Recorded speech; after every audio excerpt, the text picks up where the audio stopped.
India's number 1 director SS Rajamouli and Rama Rajamouli వల్ల నేను చనిపోతున్నాను. అందుకు సంబంధించి నేను ఇస్తున్న మరణ వాంగ్మూలం. వీడేంటి పబ్లిసిటీ కోసం ఇలా చేస్తున్నాడు అని మీరు అనుకోవద్దు. పబ్లిసిటీ చేసుకునేవాడు ఎవడో చనిపోవాలని అనుకోడు. అందుకే మరణ వాంగ్మూలం ఇస్తున్నాను. నేను పనిచేసిన వాళ్ళలో ఎంఎం కీరవాణి, గుండం గంగరాజు గారు, చంద్రశేఖర్ ఇలేటి, అను రాఘవపూడి, మైత్రి మూవీస్ ఎంఓ చెర్రి, డ్రీమ్ ఫార్మర్స్ సుధీర్, ఇలా లిస్ట్ చెప్పుకుంటూ పోతే చాలా ఉంది. వీళ్ళందరికీ మా ఫ్రెండ్షిప్ గురించి తెలుసు. మేము ఎంత క్లోజ్ ఫ్రెండ్స్ ఏంటి అనేది అందరికీ తెలుసు. స్టోరీలోకి వస్తే మాది 1990 నుంచి ఫ్రెండ్స్. మాది 34 సంవత్సరాల ఫ్రెండ్షిప్. రామాయణం, మహాభారతం ఆడవాళ్ళ వల్ల జరిగాయి అంటే ఏంటో అనుకున్నాను, కానీ ఒక అమ్మాయి వల్ల మేము ఇలా అవ్వాల్సి వస్తుందని కళ్ళలో కూడా ఊహించలేదు. అందరి జీవితాలలోనే మా జీవితంలో కూడా ఒక అమ్మాయి ప్రవేశించింది. ముందు రాజమౌళి, తర్వాత నేను. As it is triangle love story, Arya 2.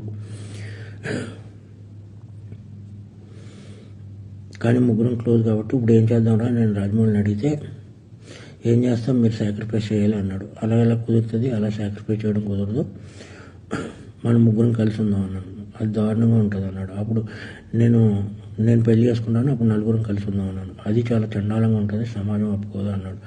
పరిస్థితి ఏంటంటే కాలం అన్నీ మార్చేస్తుంది, మీరు సాక్రిఫైస్ అవ్వండి అన్నాడు. ఓకే అని చెప్పి నేను సాక్రిఫైస్ అయిపోయాను. ఎందుకంటే కెరియర్ బిగినింగ్లోనూ ఎవరో వర్క్ లేదు. ఇదంతా శాంతి నివాసం కంటే ముందు జరిగిన విషయం. అప్పటికి ఇంకా కెరియర్ పీక్స్ రాలేదు. ఈ చిన్న చిన్న గొడవలకి ఇమ్మెచ్యూరిటీతో కొట్టుకుని చేయడం కంటే ఇది బెటర్ కదా అని చెప్పి నేను సాక్రిఫైస్ అయిపోయి పని చేసుకుంటూ వచ్చాను. ఇక్కడి వరకు అంతా బాగానే ఉంది. ఆడ నంబర్ 1 డైరెక్టర్ అయిన తర్వాత ఆడికి ఏమొచ్చిందంటే డౌట్, నేను ఇవన్నీ ఎవరికో చెప్పేశాను అని చెప్పి నన్ను టార్చర్ పెట్టడం మొదలుపెట్టాడు. నా 30 సంవత్సరాల జీవితాన్ని ఆడి కోసం సాక్రిఫైస్ చేసినందుకు నన్ను టార్చర్ పెట్టడం మొదలుపెట్టాడు. ఎందుకు అంటే, ఒకసారి ఆడికి నాకు చిన్న ఆర్గ్యుమెంట్ జరిగితే మన స్టోరీని సినిమాకి ఇంత ఇస్తాను అని ఒక మాట అన్నందుకు నాకు నరకం అంటే ఏంటో చూపించాడు. నా రిలేషన్ కట్టు భైరవగాడు, చెంపాగాడు, కార్తికేయ గాడిని వీళ్ళందరినీ మేము పెంచాం. ఆడిని బాబా అంటారు, నన్ను బాబా అంటారు. మమ్మల్ని పెంచాం. వీళ్ళందరూ దూరం అయిపోయారు. నా ఫ్యామిలీ మొత్తం దూరం అయిపోయింది. ఎందుకంటే ఈ నంబర్ 1 డైరెక్టర్ అయ్యేటప్పుడు ఈ శాసించేస్తున్నాడు ప్రపంచాన్ని. శాసించేసి నన్ను చంపేయాలన్నంత టార్చర్ పెట్టాడు.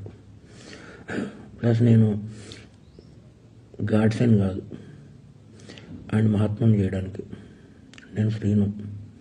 అందుకని చెప్పి నేను ఈ డెసిషన్ తీసుకున్నాను. ఈ డెసిషన్ తప్పు రైట్ అనేది నాకు పర్సనల్. 55 ఇయర్స్ ఎలాగ అయిపోయినాయి నాకు. 55 ఇయర్స్లో నో మ్యారేజ్, నో ఇది, ఓన్లీ సింగిల్, ఇలా బ్రతికారు. బట్ ఇలా నా వల్ల నా జీవితంలో ఎవరి జీవితం అవ్వకూడదని యూత్కి నేను ఇచ్చే సలహా ఏంటంటే, కెరియర్ని బిల్డ్ చేసుకోండి, అమ్మాయిల వాళ్ళకి వెళ్ళకండి. ఇది ఫ్రెండ్స్ నేను చెప్పదలుచుకున్నది. ఎందుకంటే ఏం లేదు, బాధ వస్తుంది. ఒక ఫ్రెండ్ వల్ల నా జీవితం ఇలా అయిందా? ఒక ఫ్రెండ్ కదా, ఫ్రెండ్ ఎప్పుడో అక్కడ అమరేశ్వర్ క్యాంప్ నుంచి మెడ్రాస్ వెళ్ళి, మెడ్రాస్ నుంచి వైజాగ్ వెళ్ళి, వైజాగ్ నుంచి హైదరాబాద్ వచ్చి ఎన్నో కలలు కానీ ఫైనల్గా నేను ఏ డిస్టర్బ్ చేయకపోయినా సరే వీడందరికీ చెప్పేసి ఉంటాడని ఒకే ఒక రీజన్తో నన్ను టార్చర్ పెట్టడం మొదలుపెట్టాడు. కాబట్టి మీ అందరితో షేర్ చేసుకుని, అట్లీస్ట్ ఆడికి చెప్పినా అర్థమవుతలేదు కాబట్టి మీ అందరితో షేర్ చేసుకోవాలని చెప్పి షేర్ చేసుకుంటున్నాను. ప్లస్ ఇంకొకటి, ముగ్గురు మధ్య జరిగిన దానికి సాక్ష్యాలు అది ఏముండవు. నేను చనిపోతున్నాను కదా, సుమోటో కింద తీసుకుని లై డిటెక్టర్ టెస్ట్ పెడితే తెలుస్తుంది ఏది నిజమో ఏది అబద్ధం అనేది. ఎవరైనా లై డిటెక్టర్ టెస్ట్ పెడితే నిజాలు బయటపడతాయి.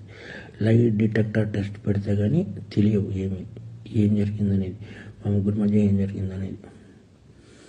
ఎనీవే, ఏదన్నా సాడ్ ఫర్. నా పేరు శ్రీను 1 2 3 4 ఆడే వేసాడు యమదొంగకి.